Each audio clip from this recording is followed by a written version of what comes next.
మనతోటి mass leader, mass అంటే mass, మామూలు మాస్ కాదు, మనందరికీ తెలిసిన మాస్ మానవతారాయ్ గారు ఉన్నారు.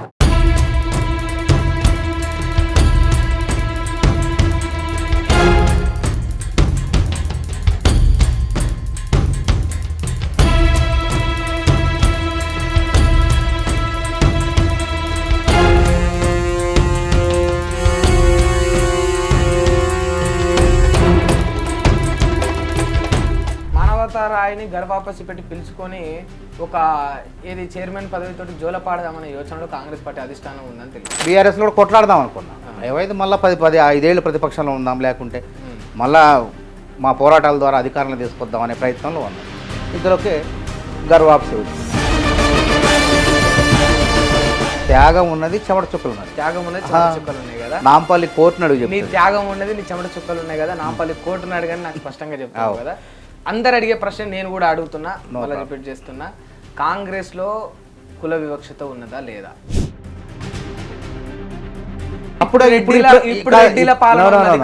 అసలు రెడ్డి కాంగ్రెస్ పార్టీ అనేది ఎవ్వరిది కాదు, గుర్తుపెట్టుకోండి.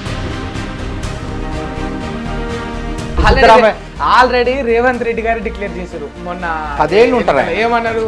10 ఏళ్ళు నేను 10 ఏళ్ళు ముఖ్యమంత్రిగా ఉంటా, నా తర్వాత మళ్ళీ ముఖ్యమంత్రి పదవికి అరుగురు వెంకటరెడ్డి అని స్పష్టంగా ఆయన ఏదో మాట్లాడారు. కానీ మళ్ళీ నువ్వు చిన్న చిన్న నాయకులలో కలిసిపోకాను, నువ్వు పెద్ద నాయకుడివి. కేసీఆర్ గారే శతాబ్ది ఉత్సవాలు అప్పుడు రా, ఎందుకు కొట్లాడుతావు అని చెప్పి అందరిని కౌరు పెడితే నేను అన్నా, అడుక్క తింటగానే పైసలు లేకపోతే ఆర్టీసీకి అట్లా క్రాస్ రోడ్లు అడక్క తింటగానే మీ పార్టీలో రాను, మీ జెండా పట్టినోడికి ఇవ్వండి ఎట్లా అన్న. బీఆర్ఎస్ లో సంపాదించుకున్న పేరు నీకు లేదు, కానీ కాంగ్రెస్ లకు గర్వాపసి రానికి మాత్రం కొంత కట్టలు ఇంటికి వస్తేనే వచ్చిన ఒక ఆరోపణ ఉంది.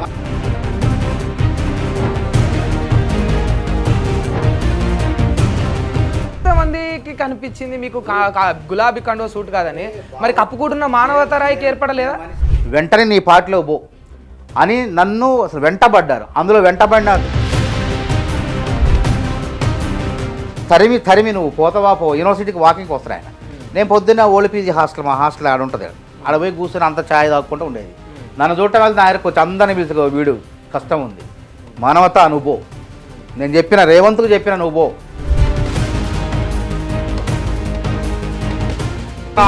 టీజీ చేసి దాని మీద 100 కోట్లు దుర్వినియోగం ఏం కాదు, తప్ప. మార్చుకునేవాడు మార్చుకుంటాడు, మార్చుకునేవాడు కొత్త బండ్లకి. నేను పాత బండి కొన్నా, 3 ఏళ్ళు అవుతుంది నేను బండి కొని, దానికి టీఎస్. నీ ఇష్టం ఉంటే మార్పు. ఇప్పుడు నేను కొత్త బండి కొనుక్కుంటే దానికి కొత్త బండి నువ్వు టీజీ వస్తుంది, పాత బండికి నీ ఇష్టం ఉంటే మార్పించుకోవచ్చు, లేకుంటే దానికి నేను మార్పించుకోను, నీకు ఇబ్బంది ఏం లేదు, బలవంతం ఉన్నది. నేను కొత్త బండి కూడా దానికి టీజీ వస్తుంది. ఈ మార్పు వల్ల నాకు ఒరిగింది ఏముంది? నీకు ఒరిగింది కాదు కదా, తెలంగాణ రాష్ట్రానికి ఒరిగింది ఏముంది?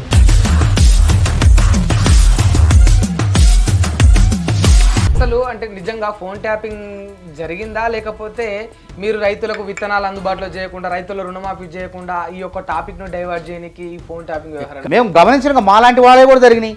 మేము ఏదైనా పిలుపునిస్తే మేము మార్గ మధ్యలోనే మేము మాట్లాడుకునే మొత్తం పోలీసులు చెప్పేది, మమ్మల్ని మధ్యలోనే అరెస్ట్ చేసేది. మీరు అడిగి పోతున్నారు పోవద్దని ఎట్లా తెలిసిన వాళ్ళకి, ఎవరు చెప్పారు? తాగుడు విషయంలో కూడా గత ప్రభుత్వం కంటే ఈ ప్రభుత్వంలో స్వేచ్ఛ ఎక్కువ వచ్చింది కదా. తాగుడిని పెంచిందే గత ప్రభుత్వం. దాన్ని 10,000 కోట్ల ఇప్పుడు కొత్త బ్రాండ్ తోటి అంటే రేవంత్ రెడ్డి కొత్త బ్రాండ్ అంటే దాని ఒకే మార్కెట్ లో దాన్ని తప్పుడు అర్థం చేసుకుంటున్నారు. అసలు తాగుబోతుల్ని ప్రజల్ని తాగుబోతుల్ని చేసింది ఎవరు?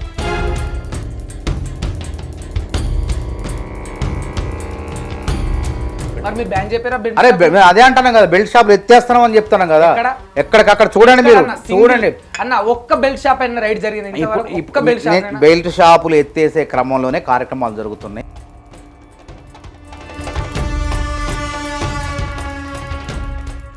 నమస్తే, వెల్కమ్ టు హిట్ టీవీ. నేను మీ సింహాద్రి. మనతోటి మాస్ లీడర్, మాస్ అంటే మాస్, మామూలు మాస్ కాదు, మనందరికీ తెలిసిన మాస్ మానవతారాయ్ గారు ఉన్నారు. అన్నను వెల్కమ్ చేద్దాం. అన్న నమస్తే. నమస్తే. బాగున్నా అన్న? బాగున్నా. నిజంగా గర్వాపసి వర్కౌట్ అయిందా అన్న? వర్కౌట్ అంటే ల్యాక్ చేయకుండా డైరెక్ట్ ఇంటర్వ్యూలోకి వచ్చేస్తున్నా. అవును, గర్వాపసి పెట్టారు కాబట్టి నేను మళ్ళీ ఇంట్లోకి వచ్చేసిన. ఇంట్లోకి వచ్చాను కాబట్టి సొంత ఇంట్లో ఉంటే ఎట్లా ఉంటుందో అట్లనే ఫీల్ అవుతున్నా. సొంత వర్కౌట్ అయిందా అంటే నిజంగా మానవత నాకు వర్కౌట్ అయిందా? వర్కౌట్ అంటే వర్కౌట్ ఏముంది, టికెట్ ఆశించిన ఇవ్వలేదు, వేరే వాళ్ళకి ఇచ్చారు. 4 సార్లు అవకాశం దగ్గరకు వచ్చే జారిపోయింది. ఈసారి స్థానికంగా ఎక్కడ టికెట్ అడిగినా అక్కడ కష్టపడ్డా, నా పుట్టిన ఊరు అక్కడ వస్తుంది అనుకున్నా. చివరి నిమిషంలో వేరే వాళ్ళకు అవకాశం వచ్చింది. అది బాధపడ్డందుకు. బాధపడ్డప్పుడు కనీసం అప్పుడు మాట్లాడలేదు నాతో ఎవరు కూడా పార్టీ నుంచి. ఎందుకంటే నేను చాలా కష్టపడ్డా కాబట్టి, ఇంత కష్టపడినా నాకు ఫలితం లేకుండా పోయింది, నన్ను ఎవరు పట్టించుకోలేదు అని ఒక ఆవేదనతో పార్టీ 10 రోజులే బీఆర్ఎస్లో పోయినా. ఎన్నికలు అయిపోయింది. 10 రోజులే కానీ మామూలు రచ్చ చేయలే. రచ్చ అంటే రచ్చ బాధ కదా. ఇప్పుడు టీఎస్పీఎస్సీలో మనం ఎందుకు కొట్లాడినాం? పేపర్ లీక్ అయిందంటే కష్టపడి చదివినోడికి ఉద్యోగం రాకపోతే ఆ బాధతోనే ఇంకా పోరాటం జరిగి పెద్ద ఎత్తున ఉద్యమం అయింది. ఆ ప్రభుత్వం పడిపోయింది. మరి నేను కష్టపడినప్పుడు నా ఉద్యోగం వేరే వాళ్ళకి పోతే, అన్ని మార్కులు, అన్ని అవకాశాలు అన్నీ ఉన్నా నాకు రాకపోతే ఎంత బాధ అనిపిస్తుంది? అట్లా మదనపడ్డా, ఆవేదన చెందే, పోయా. తర్వాత కాంగ్రెస్ పార్టీనే మాలాంటి వాళ్ళకి అన్యాయం జరిగిందని చెప్పి రాహుల్ గాంధీ గారు, సోనియా గాంధీ గారు, మల్లికార్జున ఖర్గే గారు, రేవంత్ రెడ్డి గారు గుర్తించారు. వాళ్ళని తీసుకురావాల్సింది అట్లాంటి వాళ్ళని గర్వాప్సీ పెట్టారు. రండి పార్టీ చివరి నిమిషంలో వదిలి వెళ్ళిన వాళ్ళు రండి అన్నారు, వచ్చేసాయి. ఎందుకంటే నా పోరాటం మొత్తం ఇక్కడ ఉంది కదా. నేను కొట్లాడింది మొత్తం అక్కడ కేసీఆర్ ప్రభుత్వం మీద. చివరి నిమిషంలో ఏం చేయాలి అర్థంగా, నాకు అన్యాయం చేశారన్న బాధలు అడిపోయినాం. తర్వాత ఇక్కడ కొట్లాడదామని సిద్ధపడిపోయారు కదా. మళ్ళీ ప్రతిపక్షం కానీ అధికార పక్షం కానీ బీఆర్ఎస్లో ఉండే కొట్లాడదాం అనుకున్నాం. నిజంగా అనుకున్నాయి, మనం ఏముంది ఇదే మన పార్టీ అనుకున్నాం. మనం ఎక్కడ పోతే అంత నిజాయితీ పనిచేసే అలవాటు. కాంగ్రెస్లో ఉన్నంతసేపు, రేవంత్ రెడ్డి గారి దగ్గర ఉన్నంతసేపు కూడా నిజాయితీగా కొట్లాడి, అట్లనే బీఆర్ఎస్లో కూడా కొట్లాడదాం అనుకున్నాం. ఏవైతే మళ్ళీ 5 ఏళ్ళు ప్రతిపక్షంలో ఉందాం, లేకుంటే మళ్ళా మా పోరాటాల ద్వారా అధికారంలో తీసుకొద్దాం అనే ప్రయత్నంలో ఉన్నాం. ఇంతలోకే గర్వాప్సీ వచ్చింది. ఎందుకు? మళ్ళీ మనం తెచ్చుకున్న ప్రభుత్వం ఇది, మన త్యాగం ఉంది, ఇందులో చెమట చుక్కలు ఉన్నాయి కాబట్టి తిరిగి వద్దాం. పార్టీ పిలిచింది కదా. ఒకసారి రిపీట్ చేయవా? చెమట చుక్కలు. త్యాగం ఉంది, త్యాగం ఉన్నది, చెమట చుక్కలు ఉన్నది. త్యాగం ఉన్నది, చెమట చుక్కలు ఉన్నాయి కదా. నాంపల్లి కోర్టును అడుగు. నీ త్యాగం ఉన్నది, నీ చెమట చుక్కలు ఉన్నాయి కదా. నాంపల్లి కోర్టును అడగని నాకు స్పష్టంగా చెప్తాను కదా. అందరు అడిగే ప్రశ్న నేను కూడా అడుగుతున్నా, మళ్ళీ రిపీట్ చేస్తున్నా. కాంగ్రెస్ లో కుల వివక్షత ఉన్నదా లేదా? ఎందుకు అంటే నేను స్పష్టంగా చేస్తా. బక్కా జడ్సన్ ఎవరు? కుల వివక్షత లేదు. కాంగ్రెస్ లో కుల వివక్షత లేకపోతే బక్కా జడ్సన్ కి ఎందుకు అట్లా అయిందన్న? మీరు ఇప్పుడు బక్కా జడ్సన్ది వేరు. కుల వివక్షత ఉంటే దామోదరం సంజయ్ ముఖ్యమంత్రి అయ్యేవాడు 61లో, 39 ఏళ్ళకి ముఖ్యమంత్రి అయ్యేవాడు. చెప్పండి. ఆ తర్వాత దామోదరం సంజయ్ తర్వాత ఎంతమంది పార్టీ అధ్యక్షులు అయ్యారు? దామోదరం సంజయ్ ఏఐసిసి అధ్యక్షుడు అయ్యిండు 62 అసలు రెడ్డి కాంగ్రెస్ పార్టీ అనేది ఎవరిది కాదు, గుర్తుపెట్టుకోండి. మల్లికార్జున ఖర్గే జాతీయ అధ్యక్షుడు, అవునా? ఒక ఎస్సీ. మల్లికార్జున ఖర్గే జాతీయ అధ్యక్షుడు. వారి యొక్క ఆదేశానుసారం నడవాల్సింది ఎవరైనా సరే.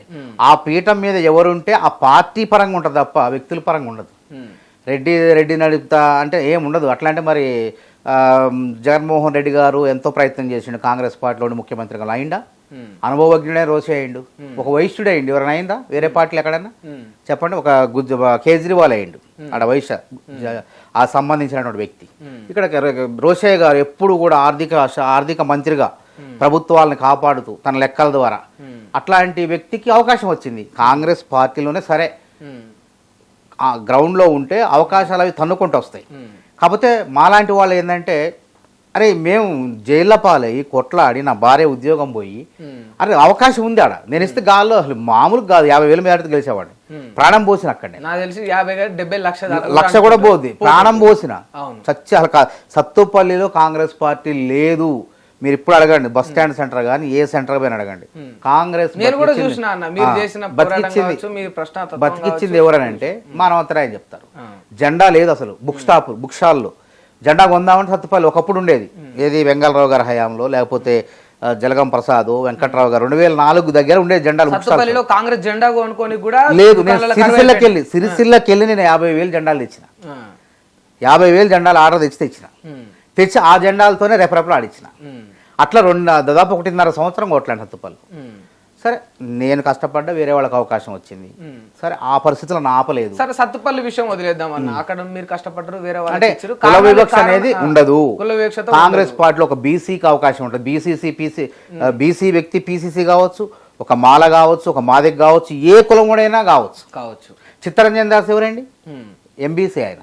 ఎన్టీ రామారావుని ఓడించి మంత్రి అయ్యిండు. కాంగ్రెస్లోనే సాధ్యం అది. కాంగ్రెస్ సామాజిక న్యాయం చేయటంలో మిగతా పార్టీలకు ఆదర్శం. కాంగ్రెస్ పార్టీని చూసే నేర్చుకున్నారు అందరు కూడా. కాబట్టి కాంగ్రెస్ లో ఇప్పుడు చూడండి ఉదాహరణ చూడండి, రెడ్డి ముఖ్యమంత్రి ఉన్నాడు, ఉప ముఖ్యమంత్రి ఎవరు మాల సామాజిక వర్గం బట్టి విక్రమార్క. ఆ తర్వాత మంత్రులు అదే పిసిసి రేపు ఇంకెవరైనా కావచ్చు, ముఖ్యమంత్రి కూడా ఎవరైనా రేపు రేవంత్ రెడ్డి గారి తర్వాత మళ్ళీ రేపు ఇంకెవరైనా కావచ్చు. ఆల్రెడీ రేవంత్ రెడ్డి గారు డిక్లేర్ చేశారు మొన్న 10 ఏళ్ళు ఉంటారు, ఏమన్నారు, 10 ఏళ్ళు నేను 10 ముఖ్యమంత్రిగా ఉంటా, నా తర్వాత మళ్ళీ ముఖ్యమంత్రి పదవికి అరువుడు వెంకటరెడ్డి అని స్పష్టంగా ఆయన ఏదో మాట్లాడారు. కానీ ఇప్పుడు ప్రజలు నిర్ణయిస్తారు. రేవంత్ రెడ్డి గారు కావాలి, మీకు నిజంగా అనిపిస్తలే ఎక్కడున్నా కూడా రెడ్లు ఒకటి అవుతారు, అట్లేం లేదు, అట్లా ఉండదు. 10 ఏళ్ల తర్వాత ముఖ్యమంత్రి ఎవరు కావాలో కూడా అక్కడ కష్టం ఉంది, దాని ఎన్నో బాధలు ఉన్నాయి, ఇబ్బందులు తెలియదు. మనం ఏదో మాట్లాడతాం, ఇక్కడ కూర్చొని మనం కులం అని అదే మాట్లాడతాం, కానీ అక్కడ ఏంటంటే రియాలిటీ మాట్లాడుకుందాం మనం మన ఇద్దరం. సరే ఇక్కడ కూర్చొని ఇలా అధికారం వచ్చిందంటే నిజం చెప్పండి, గుండె మీద చేసుకుని చెప్పండి. ఒక రేవంత్ రెడ్డి గారు కష్టం ఉంది, ఆయన ఇంజన్ లెక్క పోతుంటే మేము అందరం భోగిలై పోరాటం చేసినాం, పోయిండు. అవునా కాదా? ఆయన త్యాగం ఉంది, ఆర్థికంగా ఎన్నో ఇబ్బందులు పడి మాటికి రేవంత్ రెడ్డి ఉంది. నేను ఆ విషయంలో కష్టపడ్డోడికే రావాలి, నేను అదే నా కాన్సెప్ట్. రేవంత్ రెడ్డి ముఖ్యమంత్రి పదవి ఇవ్వడంలో తప్పులేదు, ఆయన దానికి సూటబుల్. కానీ మిగతా కార్యకర్తల లాగా కొట్లాడిన చిన్న లోకల్ లీడర్ల పరిస్థితి ఏంటి? వస్తుంది, వాళ్ళకి కూడా న్యాయం జరుగుతుంది. అందుకే కదా గర్వ మాలాంటి వాళ్ళని కూడా పిలిచింది, రాండి భాగస్వామ్యం అవుదాం. నువ్వు చిన్న నాయకులలో కలిసిపోకారు. సరే నేను అనుకుంటున్నా, చిన్నోడే అనుకుంటున్నా. ఇప్పుడు నాకు ఇంకా నేను ఎమ్మెల్యే కావాలనుకున్నా, నా లక్ష్యం అది కాలేకపోయినా మళ్ళీ ఒడ్డు చేయాలనుకుంటున్నా, మళ్ళీ కొట్లాడుతా. కొంత నాకైతే బాధ అనిపిస్తుంది అన్న, అంటే నేను రెచ్చగొట్టడానికి అంటలేను, వాస్తవంగా అంటున్నా. ఏంటంటే 3-4 పార్టీలు మారి తిట్టి తన్ని మళ్ళీ అదే పార్టీలోకి వచ్చిన చింతపండు నవీన్ అసొంటోళ్ళకేమో ఎమ్మెల్సీ టికెట్ ఇచ్చి మరి గెలిపించుకున్నది. ఇలా త్యాగం చేసి రక్తం చిందించి చెమట ఓడ్చి కేసుల పాలై నాంపల్లి కోర్టును అడుగు, నువ్వు నా కేసుల గురించి అని నువ్వే స్వయంగా చెప్తాను. ఒక్క రోజు కాదు కదా, 10 ఏళ్ల పోరాటం, వీధి పోరాటాలు, టీవీ పోరాటాలు కాదు, వీధి పోరాటాలు, వీధులు, కొట్లాటలు, పోలీసులతో యుద్ధాలు, లాఠీ దెబ్బలు, జైలు, ఇంత వీధి పోరాటం చేసిన మానవతా అవకాశం. కొంతమంది ఏంటంటే మేము పార్టీలో ఉన్నాం కాబట్టి మమ్మల్ని రాజకీయం అంటే అది కదా, కొంతమంది ఏంటంటే ఓర్చుకోలేని ఉంటారు, అనగదొక్కే ప్రయత్నాలు ఉంటాయి. ఇవన్నీ తట్టుకొని నిలబడాలి అంటే నాకు ఇంకా అవకాశం రాలే. ఒక్కొక్కళ్ళకి 30 ఏళ్ళకే రావచ్చు, ఒక్కొక్కరికి 25 సంవత్సరాలకే రావచ్చు, మాలాంటి వాళ్ళకి ఇంకా 50 కూడా రావచ్చు. ఎందుకు మానవతా రాయకి ఎందుకు జరుగుతుందంటే ప్రశ్నించే గొంతుక మాలాంటి వాళ్ళు ఉండొద్దు, దమ్మునోడు ఉండొద్దు. మీ పార్టీ వాళ్ళకే ఉంది, అట్లా ఉండదు అంటే మాల కాదు. ఇప్పుడు నన్ను అడుక్కున్న వాళ్ళు ఎవరైతున్నారు మా పార్టీ వాళ్ళు అంటే మా జిల్లాలో కొంతమంది తట్టుకోలేని వాళ్ళు, వీడు అడుకోపోతాడు. మీ ఎమ్మెల్యే చేసి వాళ్ళు టికెట్ వాళ్ళదే పార్టీలో అప్పటికప్పుడు వచ్చారు వాళ్ళు, కొంతమంది వాళ్ళకి ఏదో ప్రమాదం అని పేర్లు నేను చెప్పను, అట్లా బాగోదు. ఎందుకంటే కొంతమంది ఏదో అనుకున్నారు, ఎవరు భయపడటం లేదు. భయపడేవాడైతే మానవతరాయ్ అసలు ఇంత కొట్లాడు కేసీఆర్నే, అలా ఎవరు కొట్లాడండి కేసీఆర్ మీద? ఎవరు యూనివర్సిటీలో కొట్లాడింది? ఇప్పుడు ప్రతి ఒక్కరు నేను తెచ్చిన ఎవరు దమ్మును రమ్మనండి, ఏం పోరాటాలు చేశారు ఎవడన్నా? మానవతరాయి వాళ్ళు నేనన్నమాట కాదు ఇది. అరే మానవతరాయ్ నేను ఆ 10 రోజుల ముందు పోయేటప్పుడు నువ్వు అందరూ మా వైపు వచ్చి చాపినాడు కొంతమంది, నువ్వు ఒక్కడే మా వైపు రాలేదు, నిన్ను ఎన్ని తిప్పలు పెట్టినా రాలేదు. 18లో నాకు చైర్మన్ ఇస్తున్నారు, 18లో కేసీఆర్ గారే శతాబ్ది ఉత్సవాలు అప్పుడు రా, ఎందుకు కొట్లాడుతావు అని చెప్పి అందరిని కౌరు పెడితే నేను అన్నా, అడుక్క తింటగానే పైసలు లేకపోతే ఆర్టీసీకి అట్లా క్రాస్ రోడ్లు అడక తింటగానే మీ పార్టీలో రాను, మీ జెండా పట్టినోడికి అని ఇట్లే అన్నా. అట్లా తిరస్కరించిన, ఎందుకంటే నా పార్టీ నన్ను గుర్తిస్తుంది. అలాంటి కష్టపడే వాళ్ళకి 100-119 స్థానాల్లో ఒక్కటి నాలాంటి వాడికి సామాన్యుడికి ఇదా అని చెప్పి ఆశపడ్డా. సరే తర్వాత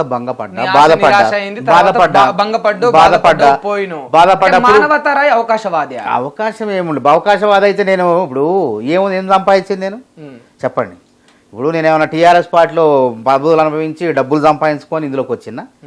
నేను ఎలక్షన్ ముందు ఇందులో కష్టపడి టీఆర్ఎస్ మీద కొట్లాడి, ఎక్కడ కొట్లాడి టీఆర్ఎస్ లో సంపాదించుకున్న పేరు నీకు లేదు, కానీ కాంగ్రెస్ లకు గర్వాపసి రానికి మాత్రం కొంత కట్టలు ఇంటికి వస్తేనే వచ్చిన ఆరోపణ. ఇది ఎంత విచిత్రమైందే అంటే కాంగ్రెస్ లో రావడానికి కట్టలు, మళ్ళీ అందులో పోవడానికి కట్టలు, వాళ్ళు కట్టలు ఇచ్చి వీళ్ళు కట్టలు ఇచ్చారు. ఎవడు అసలు ఆ కట్టలు ఇంతవరకు సరిగా ఆ కట్టలు ఉంటే నాకు టికెటే వచ్చేది అంతా. ఇప్పుడు సరే నా పోరాటాలని ఎవరైనా గుర్తిస్తారు, ఏ పార్టీ అని రమ్మంటారు. 18 బీజేపీ వాళ్ళు కూడా రమ్మన్నారు అప్పట్లో. గతంలో 18లో టికెట్ రాకపోతే పొత్తులో కత్తుపల్లి పోయి గన్పూర్ టికెట్ ప్రకటించినప్పుడు ఇప్పుడు నాకు కొట్లాడేవాడిని, నేను ప్రజల తరపున ఉండేవాడిని, ప్రజల్లో కొంత బలం ఉన్నవాడిని, నిరుద్యోగుల్లో పట్టున్నవాడిని, కాబట్టి కొట్లాడతాడు అని చెప్పి ఎవరైనా ఆహ్వానిస్తారు. అంతేగాని ఈ ఆహ్వానాలను కట్టలేంది ఇదేమన్నా. ఇప్పుడు అట్లా అయితే కనుక బాగానే ఉండేది. మానవతరం ఎప్పుడో బాగుపడేవాడే. ఇప్పుడు రేవంత్ రెడ్డి గారు అంటే కాంగ్రెస్ పార్టీ డబ్బులు ఇచ్చి వాళ్ళు ఇచ్చి అసలు నాకు పార్టీలు ఎవరిస్తారండి? ఎందుకు ఇస్తారు? పొద్దున్న అయితే తిట్టినోండి. ఏం ఆశ లేదు, ఏం లేదు. ఒక వ్యక్తి ఇప్పుడు మనం మాట్లాడుతున్నా ఉట్టిగానే మన చెంప మీద చెల్లు అని కొడితే మనం బాధ అంటే నాకు కష్టం ఏడు ఉంది. ఇప్పుడు ఎట్లుంటది విషయం ఏంటంటే అక్కడ ఆ పార్టీలో ఉన్నప్పుడు ఆ పార్టీ నాయకులే చెప్పారు. నేను ఒక్కసారి 2 సార్లు టీఆర్ఎస్ పోను, వాస్తవం ఇది. అసలు ఫస్ట్ నిరుద్యోగులు కానీ యూనివర్సిటీ కానీ మేధావులు కానీ నన్ను హర్షించలే. నువ్వు బీఆర్ఎస్ కండవా నీకు పడలేదు, నీకు నచ్చలేదు, నీకు పడలేదు, అసలు నీకు సూట్ కాలేదు, వెంటనే నీ పార్టీలో పో అని నన్ను అసలు వెంటబడ్డారు. అందులో వెంటబడిన కవి ఎవరంటే అందశ్రీ గారు. అందశ్రీ గారు నన్ను తరిమి నువ్వు పోతావా పో, యూనివర్సిటీకి వాకింగ్కి వస్తారు ఆయన. నేను పొద్దున్న ఓల్పీజీ హాస్టల్, మా హాస్టల్ ఆడ ఉంటుంది, ఆడ పోయి కూర్చొని అంత ఛాయ్ తాగుకుంటూ ఉండేది. నన్ను చూడటం వెళ్తే ఆయనకు వచ్చి అందరిని పిలుచుకో, వీడు కష్టం ఉంది, మానవత నువ్వు పో. నేను చెప్పిన రేవంత్కు చెప్పిన నువ్వు పో, అందరికీ చెప్పిన నీ కష్టం ఉంది, నువ్వు వద్దు, నీ పార్టీ ఇది. కాబట్టి అట్లాంటి మేధావులు అడగండి, అందశ్రీ గారిని అడగండి. ఆయన తరిమి ఎన్నిసార్లు. అందశ్రీ అనే కాదు, నిరుద్యోగులు, యూనివర్సిటీ ఉద్యోగులు, ప్రొఫెసర్లు, మేధావులు, నువ్వు కొట్లాడింది వాళ్ళ మీద, నువ్వెందుకు అందులో ఎందుకు?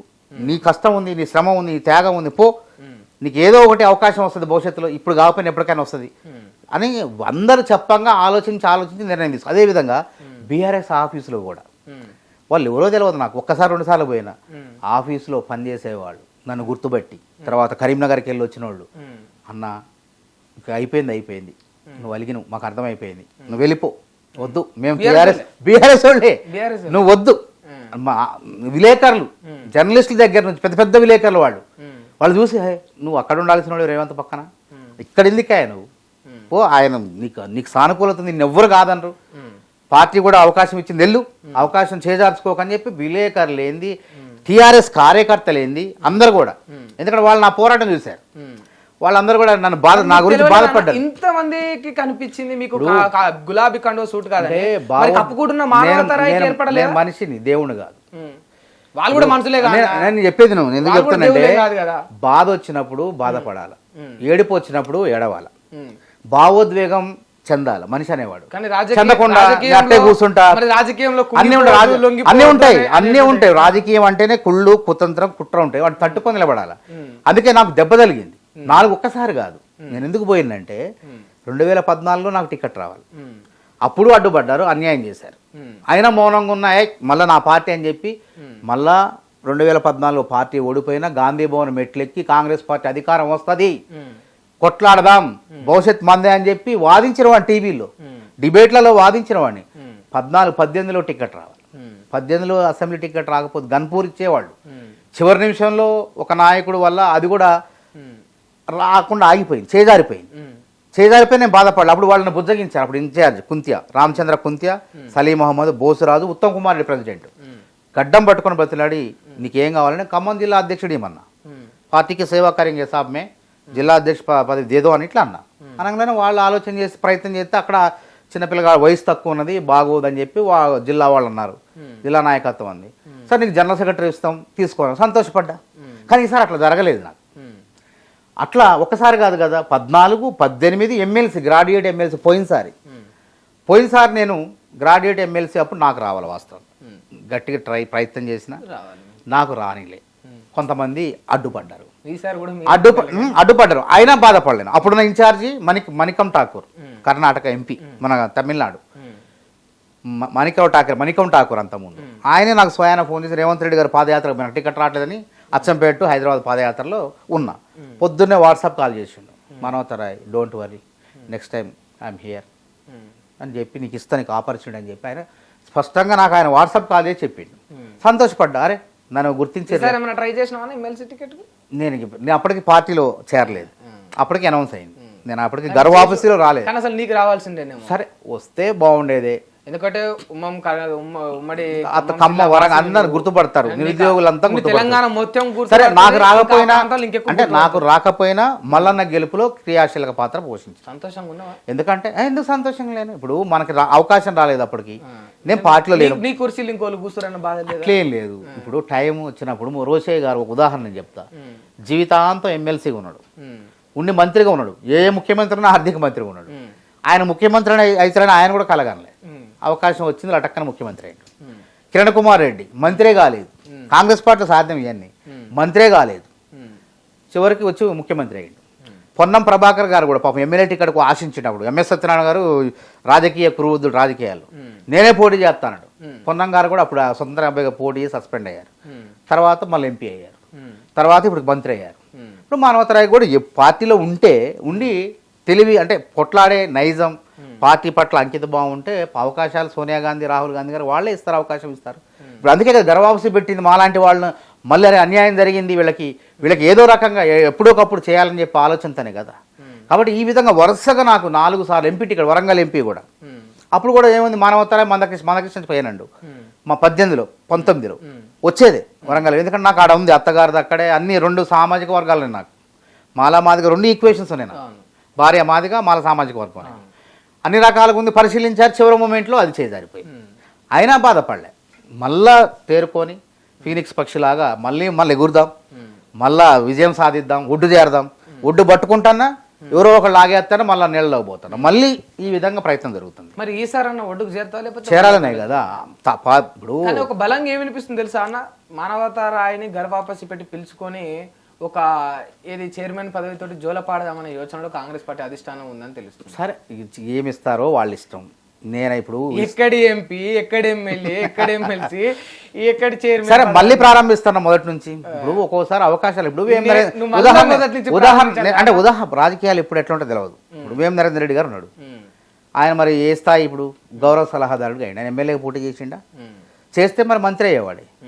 కానీ పరిస్థితులను బట్టి ఆయన టికెట్ కూడా అడగలేదు. ఎందుకంటే ఆ జిల్లా నేపథ్యంలో మళ్ళీ వేరే వాళ్ళకి ఇబ్బంది కలగకుండా రేవంత్ రెడ్డి గారు సహకరించుకుంటుంటున్నారు. గవర్నమెంట్ వచ్చిన తర్వాత ఒక సలహాదారుడుగా నియామకమయ్యారు. కాబట్టి ఇప్పుడు రాజకీయం అంటే ఒక ఎమ్మెల్యే, ఎంపీ, ఎమ్మెల్సీనే కాదు. అసలు ఇవన్నీ లేకపోయినా మేము పనిచేయట్లేదు. ఇప్పుడు నేను సెక్రటరీకి పోతున్నా, పంచాయతీరాజు జూనియర్ పంచాయతీ సెక్రటరీలు ఉన్నారు వాళ్ళు, అంటే అవుట్ సోర్సింగ్ వాళ్ళు రమ్మంటున్నారు. వాళ్ళ తరఫున అప్పుడు కొట్లాడినాం, నోటిఫికేషన్ అప్పుడు కొట్లాడినా పంచాయతీ సెక్రటరీలు. ఇది పూర్తిగా శాశ్వతంగా భర్తీ చేయాలని కొట్లాడినా. తర్వాత కొంతమంది ఓపీఎస్ తీసుకుంటున్నంటే తప్పు, అట్లా తీసుకోవద్దు, అవుట్ సోర్సింగ్ పద్ధతులు తీసుకోవద్దు, శాశ్వత పద్ధతులు తీసుకోవాలని వాళ్ళ గురించి కొట్లాడినా. మళ్ళీ ఇప్పుడు కాంగ్రెస్ మేనిఫెస్టోలో హామీ ఇచ్చింది కాబట్టి వాళ్ళు మా దగ్గరకు వచ్చారు. సీతక్ గారి దగ్గర తీసుకెళ్ళి వీళ్ళని పాపం 1000 మంది దాకా ఉన్నారు, వీళ్ళని క్రమబద్ధీకరించండి, ఓపీఎస్ నుంచి అవుట్ సోర్సింగ్ నుంచి వీళ్ళని కాంట్రాక్ట్ చేయండి, లేదంటే వీళ్ళకి జీతభత్యాలు పెంచండి అని చెప్పి మాట్లాడడానికి పోతున్నాం. రాజకీయం అంటే ఎమ్మెల్యే, ఎంపీ కాదు. మాకు ఇది లేకపోతే నిరుద్యోగం చేసి చాలు. నాకు రోజు యాడికి పోయినా ఎటు పోయినా కాకతీయ, ఉస్మానియా ఎన్ని యూనివర్సిటీలు ఉన్నా అన్ని యూనివర్సిటీలకు పోతా, సమస్యలు నా దగ్గరకు వస్తుంటారు. అది సంతోషపడతా. అట్లా ఇప్పుడు నేను పోతాను, నేను చేసిన పోరాటాలు ఎంత సంతోషం అనిపిస్తుంది అంటే, ఒక ఎమ్మెల్యే, ఎంపీ చేయని కూడా చేసిన. నేను కానిస్టేబుల్, ఎస్ఐ ఉద్యోగాలు అప్పుడు కొట్టలేను, ఎంతోమందికి ఉద్యోగాలు వచ్చినాయి. నేను ఎక్కడికైనా కార్లో పోతుంటే ఆ పెట్రోలింగ్ జీబులో ఉన్న ఎస్ఐలు వాళ్ళు వచ్చి కార్ క్రాప్ చేసి ఆపి మరి అన్న గుర్తుపెట్టావు నమస్తే అని, నీ వల్ల నాకు ఉద్యోగం వచ్చిందని చెప్పడంలో నాకు ఎంత సంతోషం అవుతుంది. అంతకన్నా సంపద ఉంటుందా చెప్పండి. అట్లా కానిస్టేబుల్, ఎస్ఐలు, తర్వాత రాహుల్ గాంధీ భారత్ జోడో యాత్రలు ఆ తాళ్ళలోకి పోవాలని ప్రయత్నం చేస్తాను, పోలేకపోతాను. అంత జనం, అంత నెట్టుకోవటం, క్రౌడ్, ఆ సెక్యూరిటీ సిబ్బంది లోపల రానివ్వట్లేదు. అప్పుడు ఇంటెలిజెన్స్ వాళ్ళు నన్ను గుర్తుపట్టి మన అప్పుడు ఉన్న మన ద్వారా మన పోరాటాల ద్వారా ఉద్యోగం వచ్చిన అధికారులు, తర్వాత ఆయన ఒక సబ్ ఇన్స్పెక్టర్, సిఐ మానవతరాయ్, అన్న నీ వల్ల మాకు రా, వాళ్ళు డిఎస్పీ చెప్పి మానవతరాన్ని పంపించని చెప్పి అట్లా లోపలికి పంపిస్తే రాహుల్ గాంధీ గారు నన్నుతో నడిచింది. నాకు రేవంత్ రెడ్డి గారు అప్పుడు లోపల తీసుకొని ఆయనతో నన్ను పరిచయం చేసి మానవతరాయ్ అన్ఎంప్లాయిడ్ లీడర్ అని చెప్పి, హార్డ్ వర్కర్ అని చెప్పి పరిచయం చేసి నడుచుకుని అడుగులు వేసుకుంటూ పోయినాం. అట్లా ఆ గుర్తింపు ఉంది, ఆ సంతోషం ఉంది. ఇప్పుడు సంతోషపడాలి మనం. ఇప్పుడు మనకు ఎంత ప్రాప్తం ఉందో అంతవరకు దక్కుతుంది, మనం అతిగా ఊహించుకున్నాక జరగదు. చూద్దాం, ఇంకా భవిష్యత్తు ఉంది, అప్పుడు అయిపోలేదు కదా. ఇప్పుడు ఈ పోరాటంలో మానవతరాయ్ ఎక్కడ వరకు గమ్యం చేరుతాడో చూద్దాం. నా లక్ష్యం అయితే ఉన్నది చట్టసభల్లో పోవాలని, అది ఎప్పటికి నెరవేరుదో చూద్దాం. కొంతమందికి తొందరగా మేము కూడా కోరుకుంటున్నాం, మీలాంటి వ్యక్తి చట్టసభలో ఉండాలని కోరుకుంటున్నాం ముమ్మాటికి. సరే, ఇందాక మాట్లాడుతున్న సందర్భంలో మీరే కాకతీయ తోరణం అన్నారు, ఆ సందర్భం తీసుకొచ్చారు కదా. ఇప్పుడు రాష్ట్రంలో లొల్లి నడుస్తుందన్న, ఏది చిహ్నం మార్పిడి గురించి వెళ్ళి అవసరమా అన్న మనకి లొల్లిలని? అంటే ఓపెన్ గా చెప్పాను, అవసరమే. ఈ తెలంగాణ ప్రత్యేకంగా ఏర్పడింది, ఉద్యమకారుల అవసరమే. ఎందుకు ఇప్పుడు చెప్పలే మేము, అది లోగో మార్పిడి అవసరమా? తప్పేముంది? ఉద్యమకారుల టీజీ చేసి దాని మీద 100 కోట్లు దుర్వినియోగం ఏం కాదు, తప్ప.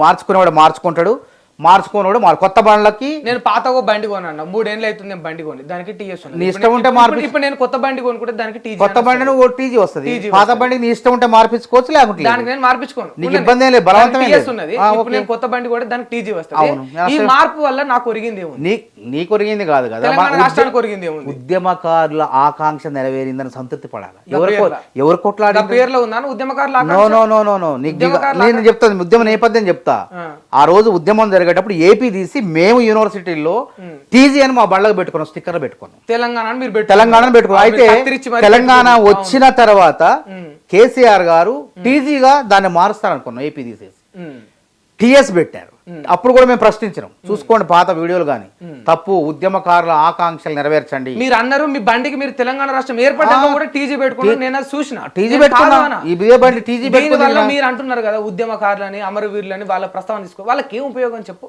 ఉపయోగం అని కాదు గుర్తింపు మనం దేనికోసం పోరాడినాం వాళ్ళకి ఎట్లా గుర్తింపు దేనికోసం వాళ్ళకి ఉద్యోగాలు ఇస్తే గుర్తింపు అవుతుంది మనం వాళ్ళకి ఇస్తూనే ఉన్నాం కదా ఏమి ఇచ్చిరన్నా ఎక్కడ ఇచ్చారు కేసీఆర్ అన్నారు మీరు అదే గ్రూప్ 1 పరీక్ష పెట్టినాము ఎక్కడన్నా విమర్శ వచ్చిందా ఎక్కడన్నా ఎవడన్నా మాట్లాడినా ఎక్కడ ఎవ్వరు ఏం రాలేదు ఎక్కడ పేపర్ తీసుకురండి చారిత్రాత్మక ఉద్యమం ఉన్నదా మళ్ళీ తీసుకురండి అన్ని ఉన్నాయి అన్ని ఇవాళ పేపర్ హెడ్లైన్స్ మెయిన్ చెప్పేది ఏమేనండి అది టీఎస్పీఎస్సీ పేపర్ అది అందులో ఏమి ఇవ్వాలో ఈ పేపర్లో ఇవ్వచ్చు ఇంకో పేపర్లో ఇవ్వచ్చు దేనికైనా నేను పేపర్ పూర్తి తీసి చూసిన తర్వాత మాట్లాడదాం అసలు ఎక్కడా లేదు ఇప్పుడు ఎట్లుందంటే పూర్వకాలం ఎవడో పనిలేను డాష్ గాడట పిల్లితలగా కొరికిండట అట్లుంది అభ్యర్థులందరూ ప్రశాంతంగా పరీక్ష రాశారు పారదర్శకంగా పరీక్ష రాశారు కట్టుదిట్టమైన భద్రతలు ఎటువంటి లోపాలు లేకుండా బయోమెట్రిక్ అప్పుడు మేము ప్రశ్నించినాం బయోమెట్రిక్ ఎందుకు పెట్టలేదు ఎందుకు ఆగిపోయింది 3 సార్లు ఎందుకు వాయిదా పడింది ఇది 2011లో జరగాల్సింది కదా ఎంత అక్రమాలు చేయాలని ప్రయత్నాలు చేశారు దీంట్లో కాబట్టి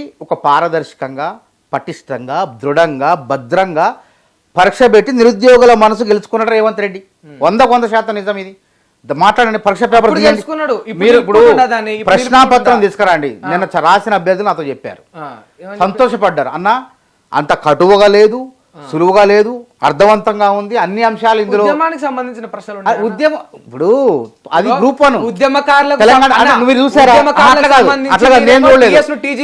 అట్లా కాదు మీరు చూసారా అందులో పేపర్ మొత్తం చూసారా పేపర్ మొత్తం అంటే మెయిన్ ఎడిషన్ చూడాలి కదా తెలంగాణ ఉద్యమ ప్రశ్న ఉన్నదా లేదా అని చూడాలి కదా ఉన్న తెలంగాణ ఉద్యమం గురించి నిన్న ఇంటర్వ్యూ చూడండి చాలా మంది పిల్లవాళ్ళది రాసిన వాళ్ళ అభ్యర్థులు చూడండి చెప్పారు తెలంగాణ ఉద్యమం గురించి ఉంది పొలిటికల్ ఉన్నది రాజకీయం ఉన్నది కాంగ్రెస్ పథకాల గురించి ఉన్నది అన్ని అంశాలు ఉన్నాయి కానీ ఎవరో చేసిన విమర్శలు పట్టుకొని మీరు అందులో ఏదో కోడిగుడ్డు మీద ఏకలు బీకే ప్రశ్నలు అడిగితే ఎట్లా చెప్పండి అది తప్పు ఇది కాదు పరీక్షలో తప్పులు జరిగినాయా పరీక్ష పేపర్లో ఏ క్వశ్చన్ రావాలో ఏదో వాళ్ళది నిపుణులది టీఎస్పీఎస్సీలో వాళ్ళు ఎవరు ప్రశ్నపత్రం తయారు చేస్తారో వాళ్ళనే ఇస్తారు ఒకటి తయారు చేయరు ఇట్లా లీకులు కాకుండా 4-5-10 తయారు చేస్తారు ఆ 10లోంచి ఒక లాటరీ ద్వారానో ఏదో పద్ధతి ద్వారా తీస్తారు గతంలో అటు జరగలే కదా పరీక్ష రాసేటప్పుడు తప్పులే కోర్టు మెట్లు ఎక్కుడే పరీక్ష దరఖాస్తులప్పుడు నోటిఫికేషన్ తప్పులే అట్లా తప్పుల తడగ్గా రాసి ఆ ప్రభుత్వం పడిపోవటానికి కారణమైంది టీఎస్పీఎస్సీ ద్వారా కాబట్టి ఆ నిరుద్యోగుల జీవితాలతో చెలగాట ఆడొద్దు అని రేవంత్ రెడ్డి గారు పారదర్శకంగా నిర్వహించారు అదేవిధంగా 35,000 ఉద్యోగాలు మనం పెట్టిన సరే ఆ ప్రభుత్వం ఇచ్చినే నోటిఫికేషన్ కానీ భర్తీ చేయటం గొప్పతనం ఇక్కడ 38,000 ఉద్యోగాలు ఏ లొల్లు లేకుండా ఏ కోర్టు మెట్లు లేకుండా 38,000 ఉద్యోగాలు భర్తీ అయినా లేవా గతంలో అట్లా అయిందా అరే మేము చెప్తే ఇట్లా సమస్య ఉన్నది అని చెప్పడానికి ఎవరి దగ్గర పోవాలా టీఎస్పీ చెప్తే పట్టించుకోరు మంత్రులు గలవరు ముఖ్యమంత్రి దగ్గర పోతే పట్టించుకోరు ట్విట్టర్లో చేస్తే మమ్మల్ని బ్లాక్ చేశారు వాళ్ళు చివరికి కోర్టు మెట్లు ఎక్కి ఆగిపోయినాయి పరిస్థితులు కాబట్టి ఇప్పుడు 38,000 ఉద్యోగాలు భర్తీ చేసుకున్నాం ఇది ఒక విజయం ఎటువంటి తప్పులు లేకుండా పారదర్శకంగా భర్తీ చేసుకున్నాం గ్రూప్ 1 పరీక్ష పారదర్శకంగా పెట్టుకున్నాం ఇది ఒక విజయం కాబట్టి రేపొద్దున టీఎస్పీఎస్సీ ప్రక్షాళన అయిపోయింది ఆల్రెడీ చైర్మన్ మెంబర్లు వచ్చారు ఉన్నతమైన విద్యావంతులు వచ్చారు అందులో మేధావులు వచ్చారు అదే టీజీపీఎస్సీ సరే టీఎస్పీఎస్సీ అలవాట్లో పొరపాటు టీజీపీఎస్సీ అందరూ వచ్చారు అప్పుడు వాళ్ళు ఆ పని చేసినట్లయితే ఇంత సమస్య వచ్చేది కాదు కదా మేము మొత్తుకున్నాం మార్చండి ప్రక్షాళన చేయండి చైర్మన్ని మార్చండి సభ్యుల్ని మార్చండి టీఎస్పీఎస్సీ అప్పుడు టీఎస్పీఎస్సీ కదా టీఎస్పీఎస్సీలో తప్పులు ఉన్నాయి అని చెప్పి ఎన్నోసార్లు మొత్తుకున్నాం పట్టించుకోలే కానీ రేవంత్ రెడ్డి గారు రావటం దృష్టి పెట్టారు టీజీపీఎస్సీగా మార్చారు ఎవరిని పెట్టారు అందులో అది చెప్పకూడదు సభ్యులు అంటే విద్యావేత్తల్ని అకాడమిక్ సంబంధం ఉన్నటువంటి వాళ్ళని అందులో పెట్టాలా. ఎవనో సంబంధం లేని వాళ్ళని వెళ్ళి అంటే ఇది కింద స్థాయి వాళ్ళు పోయి ఉద్యోగ సంఘాలు గ్రూప్ థర్డ్ ఉద్యోగి పోయి గ్రూప్ 1 ఆఫీసర్ ఇంటర్వ్యూ చేస్తాడా చెప్పండి? ఆయనకున్న పరిజ్ఞానం ఏంది, ఆయనకున్న పరిజ్ఞానం ఏంది? అంటే వాళ్ళ పార్టీ కార్యకర్త అయితే చాలు ఎవడైనా సరే, వాడికి ఎంత రాజ్యాంగబద్ధమైన పదవి ఇవ్వచ్చు. ఇచ్చేటప్పుడు చూసుకోవాలి కదా ఎవరు అర్హుడు ఎవరు అర్హులు కాదని చూసుకోవాలి కదా. కాబట్టి ఈసారి చూడండి మెంబర్లు వాళ్ళ యొక్క అర్హతలు కానీ ఏదన్నా ఎవరు కూడా విమర్శించడానికి అవకాశం లేదు. కాబట్టి రేపు క్యాలెండర్ ఉద్యోగాల క్యాలెండర్ కూడా ఏర్పాటు చేస్తాం. ఏ నెలలో ఎగ్జామ్ ఏ ఎగ్జామ్ వస్తుంది, ఓకే గ్రూప్ 2 నెక్స్ట్ ఏప్రిల్లో వస్తుంది. నెక్స్ట్ ఏప్రిల్ కల్లా 2 ఖాళీలున్నా 3 ఖాళీలున్నా 10 ఖాళీలున్నా మళ్ళీ అదే ఏప్రిల్ 2వ తారీఖు 3వ తారీఖు అదే ఎగ్జామ్ జరుగుతుంది. అట్లా సమర్థవంతంగా పకడ్బందీగా జరుపుతున్నాం. ఇది ప్రజాప్రభుత్వం. ఉద్యోగాల కల్పనలో కాంగ్రెస్ పార్టీ సక్సెస్ అయింది అనుకుంటున్నాను. 100% అయింది. ఎందుకంటే ఎన్నికల ప్రచారంలో అన్న మాట ఏంటంటే వచ్చిన మొదటి సంవత్సరంలో 2 లక్షల ఉద్యోగాలను భర్తీ ఇంకా కాలే కదా, 6 నెలలు కూడా కాలేదు. ఎలక్షన్ కోడ్ వచ్చింది, మిగిలి ఉన్నది ఇంకొక 6 నెలలే. మొత్తం అవును నేను చెప్తున్నా కదా, పంచాయతీ ఎలక్షన్ లోపే మొత్తం కూడా నోటిఫై చేస్తారు. అన్ని జరుగుతున్నాయి. ఉద్యోగాలు ఉన్నాయి, పాసిబిలిటీ చేస్తాం. ఎందుకు లేవు, ఉన్నాయి. దాన్ని ఎట్లా చేయాలో దాన్ని ఆ విధంగా చేస్తాం. అవుట్ సోర్స్ మొత్తంగా 9.5 లక్షల ఉద్యోగాలు. ఏది హోమ్ గార్డ్ నుంచి అంగన్వాడీ లెక్క పెడితే 9.5. ప్రభుత్వంలో పనిచేసే వాళ్ళు మా అంటే 3.5 లక్షల మందే ఉన్నారు ఇప్పుడు. మిగతా 3.5 లక్షల మంది అవుట్ సోర్సింగ్ కాంట్రాక్ట్లో ఉన్నారు. కాబట్టి వాటిని ఏ విధంగా చేయాలి, ఉద్యోగ కల్పన చేయాలా. ఖాళీలు ఎన్ని ఇప్పుడు టీచర్ ఉద్యోగాలు 13,000 ఉన్నాయి, ఇంకా ఇంకో 13,000. ఇట్లా మొత్తం మీరు అన్న ఏదైతే 2 లక్షల ఉద్యోగాలు ఉన్నాయో తప్పకుండా పదవి విరమణ చేస్తున్నారు చాలా మంది. నెల చాలా మంది చేస్తున్నారు. ఈ 2 నెలలు 3 నెలలకు దాదాపు ఖాళీ అయితే మేము అన్న లక్ష్యం తప్పకుండా నెరవేరుస్తాం. 2 లక్షల ఉద్యోగాలు నెరవేరుస్తాం. ఎవరండి కాంగ్రెస్ పార్టీని ఈ దేశానికి మీరు ఇప్పుడు ఇంత ఖచ్చితంగా చెప్తున్నారు. తర్వాత ఒకవేళ చేయకపోతే నేను తిప్పి వీడియో వేసి మరి ఇంటర్వ్యూ పెట్టండి, నో ప్రాబ్లం. ఎందుకంటే నమ్మకం కాంగ్రెస్ మీద. ఎందుకంటే 20 లక్షల ఇల్లు పంచినాం, ఇందిరా ఇల్లు కట్టిన ఏ ప్రభుత్వం కట్టింది? 20 లక్షల ఎకరాలు పంచినాం. మన పొడు భూములకు హక్కుల పత్రాలు ఇచ్చినాం. 10 లక్షల ఎకరాలకు ఇచ్చినాం. ఎవరు ఇచ్చారు? కేసీఆర్ ఇచ్చిండా? డబుల్ బెడ్రూమ్ కట్టిండా? తిప్పి కొడితే 2,50,000 కడతానని చెప్పి 1,50,000 కూడా కట్టలేదు. మరి మేము 20 లక్షలు కల్లా ఇందిరమ్మ ఇల్లు కనపడతానే అరే అడిగినాం. ఇందిరమ్మ ఇల్లు ఉన్న చోట మీరు ఓట్లు అడగండి అన్నాం. మేము డబుల్ బెడ్రూమ్ ఉన్న చోట మేము అడగమన్నాం. మరి ఆ సవాళ్ళను స్వీకరించలేదు. మళ్ళీ ఇప్పుడు 4.5 లక్షల ఇందిరమ్మ ఇల్లు కట్టబోతున్నాం. అంటే నియోజకవర్గానికి సరాసరి 3,000 ఇల్లు కడతాం. మళ్ళీ తదుపరి ఇంకో అవకాశం వస్తే ఇంకో 4.5 లక్షలు కడతాం. అట్లా ఇల్లు కట్టేది మేమే, మనుషులకు అవకాశాలు ఇచ్చేది మేమే. 1951లో ఎస్సీ ఎస్టీలకు రిజర్వేషన్లు పెట్టింది మేమే. ఓబీసీలకు 27% రిజర్వేషన్లు ఇచ్చింది 94లో పివి నరసింహరావు గారు. ఎవరిచ్చారు? బీజేపీ వాళ్ళు ఇచ్చారు. ఎవడిచ్చాడు చెప్పండి? 2006 సంవత్సరంలో ఓబీసీలకు ఉన్నత విద్యా సంస్థలు కేంద్రీయ సంబంధించిన విద్యా సంస్థలు అప్పటిదాకా రిజర్వేషన్ లేవు, బీసీలకు ప్రవేశమే లేదు. పెట్టింది కాంగ్రెస్ పార్టీ. అప్పటి నుంచి ఓబీసీలు పోతున్నారు ఐఐటీల్లో వాటిల్లో వీటిల్లో కేంద్రీయ విశ్వవిద్యాలయాల్లో. ఎన్ని చేసినా కాంగ్రెస్ పార్టీ. లంబాడీలని ఎస్టీ జాబితాలో చేర్చింది ఎవరు? వాళ్ళ యొక్క ఆదివాసీలతో సరి సమానంగా ఉంది వీళ్ళ జీవన పరిస్థితులు అని చెప్పి పద్ధతులు అని చెప్పేసి ఇందిరాగాంధీ గారు దామోదరం సంజీవయ్య గారు నిన్న ఇందాక 6 లక్షల ఎకరాలు పంచిండు. హైదరాబాద్ చుట్టుపక్కల ఉన్నటువంటి భూముల్ని, ప్రభుత్వ భూముల్ని పేదలకు పంచిండు. ఏ కులం? అన్ని కులాలకు పంచిండు. ఎవరు? ఏ ముఖ్యమంత్రి పంచండి చెప్పండి? ఏది చేసినా కాంగ్రెస్ పార్టీనే. తెలంగాణ ఇచ్చినా కాంగ్రెస్ పార్టీనే. బీజేపీ అన్నది కాకినాడ తీర్మానం 1 ఓటు 2 రాష్ట్రాలు అంది. ఏం చేసింది? మోసం చేసింది. చంద్రబాబుతో కలిసింది. ఆ రోజు తెలంగాణకు మంగళం పాడింది. ఆ రోజు తెలంగాణ ఇచ్చినట్లయితే ఇంత పోరాటం జరిగేది కాదు కదా. మరి ఇన్ని చేసినా కూడా కాంగ్రెస్ పార్టీ పైన ఎందుకు ఇంత వ్యతిరేకత? ఎందుకు వ్యతిరేక? ఇప్పుడు అధికారంలో ఉన్నప్పుడు వస్తుంది, క్రమక్రమంగా తెలుస్తుంది. ఇప్పుడు తినగా వేము తీయగా ఉన్నట్టు ప్రభుత్వం వచ్చిన వెంటనే ఎలక్షన్లు వచ్చినాయి. 6 గ్యారెంటీలు అమలు జరుగుతుంది. ఆగస్టు 15వ తారీఖు లోపు 2 లక్షల రుణమాఫీ చేస్తాం. ఇక ప్రతిపక్షాలకు ప్రశ్నించడానికి అవకాశం ఉండదు. తెలంగాణలో ఓట్లేని గుడి లేదు. ఆ రుణమాఫీ గురించి మేము కష్టంతో వచ్చే ప్రజలు మమ్మల్ని నమ్మి ఇష్టంతో గెలిపించారు. కష్టంతో పనిచేసినాం. కేసీఆర్ పై కొట్లాడినాం. నా ఆషామాషి కాదు. కేసీఆర్ మా యొక్క ఫోన్లను విన్నాడు. కేసీఆర్ ప్రభుత్వం అధికారులు విన్నారు. మా యొక్క కార్యక్రమాలను పసిగట్టినా మేము ఆగలే. పోరాటం చేసినాం. మేము ఫోన్ ట్యాపింగ్ జరిగిందా? అది జరిగినట్టే కదా. వాస్తవంగా మేము గమనించిన మాలాంటి వాళ్ళే కూడా జరిగినాయి. మేము ఏదైనా పిలుపునిస్తే మేము మార్గ మధ్యలోనే మేము మాట్లాడుకునే మొత్తం పోలీసులు చెప్పేది, మమ్మల్ని మధ్యలోనే అరెస్ట్ చేసేది. మీరు అడిగి పోతున్నారు పోవద్దని ఎట్లా తెలిసిన వాళ్ళకి? ఎవరు చెప్పారు? నా ఫోన్ ఎవడో ఇంటేనే కదా.